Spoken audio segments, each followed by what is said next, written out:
तो क्या हाल चाल है भाइयों। का भाई हाजिर है तीसरी एपिसोड का खुलासा लेकर। तो बिना टाइम वेस्ट किए बढ़ते हैं अपनी एपिसोड की तरफ, लेकिन जाने से पहले इस चैनल को सब्सक्राइब कर दें, वीडियो को लाइक कर दें और बेल आइकॉन प्रेस कर दें। चलें।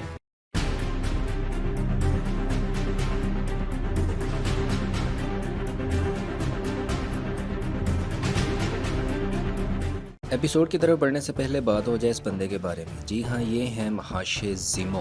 तो इनकी कहानी कुछ यूँ है कि अवेंजर्स एज ऑफ अल्ट्रॉन के इवेंट्स के दौरान इनकी पूरी फैमिली सोकोविया में मारी गई थी। इसकी वजह से ये अवेंजर से बदला लेने की ठानता है और फिर ऐसा बदला लेता है कि कमाल कर देता है। और भाइयों, ज़ेमो जो है MCU में मेरा सबसे पसंदीदा विलन है, शायद थैनोस से भी ज़्यादा। इसकी वजह यह है कि थैनोस एक एलियन था, जबकि ज़ीमो इंसान है। थैनोस बगैर इन्फिनिटी स्टोन्स के भी बहुत ताकतवर था, जबकि ज़ीमो जैसे एक आम इंसान होता है वैसा ही है। थैनोस ने यूनिवर्स को तबाह करने के लिए और एवेंजर्स को तोड़ने के लिए एलियंस की एक पूरी फौज और इन्फिनिटी स्टोन्स इकट्ठे किए थे, जबकि ज़ीमो बिल्कुल अकेला था और अकेले ने ही अपने प्लान से एवेंजर्स को ऐसा तोड़ा कि कमाल कर दिया था। मतलब बिना किसी पावर साथियों वगैरह के उसने उनकी बैंड बजाती थी। वो क्या कहते हैं, a man with a plan. तो इस बंदे के प्लान का ही सारा कमाल था और इसका प्लान ही सिविल वॉर की वजह बना था। तो इस एपिसोड का आगाज़ होता है GRC के एड से, जो कि एक ऐसी ऑर्गेनाइजेशन है जो ब्लिप के बाद वापस आने वाले लोगों को सेटल होने में उनकी मदद कर रही है। और फ्लैग स्मैशर्स इनके खिलाफ ही काम कर रही हैं, जबकि नए कैप्टन अमेरिका इनके साथ काम कर रहे हैं। एड खत्म होने के बाद कैप्टन अमेरिका GRC की पुलिस के साथ मिलकर इस जगह पर हमला करता है जहाँ फ्लैग स्मैशर्स की लीडर किरली आखिरी दफ़ा देखी गई थी, लेकिन वो वहाँ से पहले ही फरार हो चुकी होती है। वहाँ जाने एक बंदे से कहता है, जानते हो मैं कौन हूँ? और वो उसके मुंह पर थूक कर कहता है LPC। फिर उसका साइड किक उसको समझाता है कि वो तो मामा ना बन, वो लड़की उनको दवाइयाँ और खुराक देती है, वो उनके लिए रॉबिन हुड जैसी है, इसलिए मजीद चपेड़े ना खा लेना और इंसानों की तरह काम करो।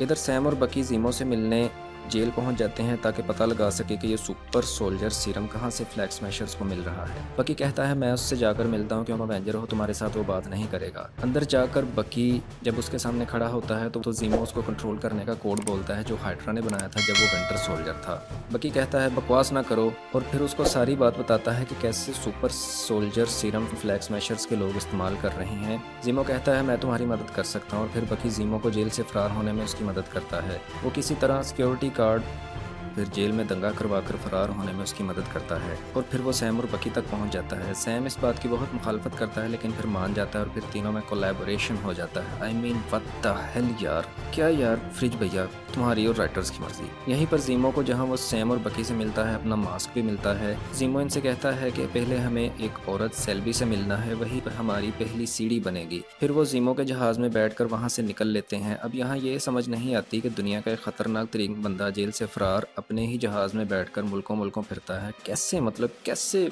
फ्रिज भैया। शायद ब्लिप के बाद दुनिया का निज़ाम अभी तक दरहम बरहम है, शायद ये वजह हो। आपको जो वजह समझ आए वो कमेंट्स में ज़रूर बताना। सैम पूछता है कि हम कहाँ जा रहे हैं। ज़ीमो बताता है कि हम माद्रीपुर जा रहे हैं। ये वैसा ही शहर है जैसा हम अल्टर्ड कार्बन या साइबरपंक 2077 में देख चुके हैं, जहाँ बगैर कानून के सब लोग सब कुछ करते हैं। ज़ीमो बकी से कहता है, तुम्हें विंटर सोल्जर बनकर वहाँ जाना पड़ेगा। फिर हमें किरली दिखाई देती है, जिसकी शायद बहन ठीक इलाज ना होने की वजह से चल बसती है। फिर हमें माद्रीपुर नजर आता है, जहाँ तीनों अपना बहरूप बदल कर आते हैं। ज़ीमो यहाँ अपने तल्लुकात और विंटर सोल्जर का इस्तेमाल करके सूरज सेल्वी से मिलता है। ज़ीमो सैम और बकी को बता देता है कि चाहे जो भी हो जाए, हमारा असल रूप पता नहीं चलना चाहिए। वो सेल्वी से कहता है कि हमें सुपर सोल्जर सीरम बनाने वाले का बता दो, मैं तुम्हें विंटर सोल्जर दे दूंगा और उसके कोड भी। वो उनको डॉक्टर विलफील्ड का नाम बताती है। इसी दौरान सैम को उसकी बहन सारा की कॉल आ जाती है और सेल्वी को पता चल जाता है कि ये सब ड्रामेबाज हैं और उनको मारने का ऑर्डर देती है, लेकिन इसी वक्त कोई और हमला करके सेल्वी को मार देता है और उनकी बाउंटी 1000 बिटकॉइन निकलती है। वो वहाँ से निकलते हैं तो हर तरफ से उन पर गोलियों की बौछार होती है,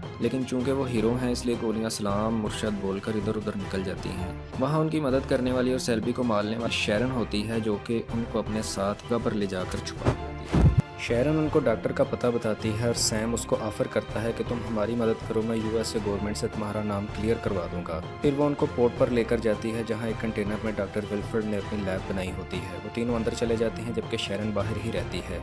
बाहर बाउंटी हंटर्स उस पर हमला कर देते हैं, लेकिन वो डेयर डेवल स्टाइल में उनको पिछाड़ देती है। अंदर डॉक्टर विलफील्ड उनको बताता है कि मैंने उस ब्लैक सुपर सोल्जर का खून इस्तेमाल करके ये सीरम बनाया था और वो 20 इंजेक्शंस बना चुका है, लेकिन वो सब किरली ने चोरी कर लिए लिए हैं और लैब में इस वक्त कोई सीरम नहीं। सैम उससे किरली का पता पूछता है। वो कहता है कि उसका तो नहीं पता, लेकिन उसकी कॉल आई थी और वो किसी औरत मदानी के टीबी के इलाज का पूछ रही थी। यही बातें चल रही होती हैं कि जिम डॉक्टर को मार देता है और एक बाउंटी हंटर लैब पर बजूका से हमला कर देता है, लेकिन हीरो हुए ना सब बच के निकल जाते हैं। फिर किरली जीआरसी की एक बिल्डिंग पर हमला करके मजीद दवाइयाँ चोरी करके निकल जाती है, लेकिन जाते जाते सबको मार जाती है। इधर जान को पता चल जाता है कि जिस वक्त जिमो जेल से फरार हुआ, सैम और बकी वहाँ मौजूद थे। उसका साइड किक उसको बोलता है कि हमें उन पर शक नहीं करना चाहिए, वो कोई रास्ता तलाश करने यहाँ आए होंगे। लेकिन जान कहता है कि अब हमें सोलो से हटकर काम करना पड़ेगा। सैम, बकी और जिमो वापस जा रहे होते हैं और डॉक्टर विल्फ्रेड से उनको किरली की बहन मदानी की जो लीड मिलती है उसके पीछे वो रीगा नामी शहर में जाते हैं। वहाँ पहुँचकर वो जिमो की बताई हुई एक जगह पर जा रहे होते हैं कि बकी को एक इलेक्ट्रिक बॉल नजर आती है। वो उनको आगे बेचकर खुद रुक जाता है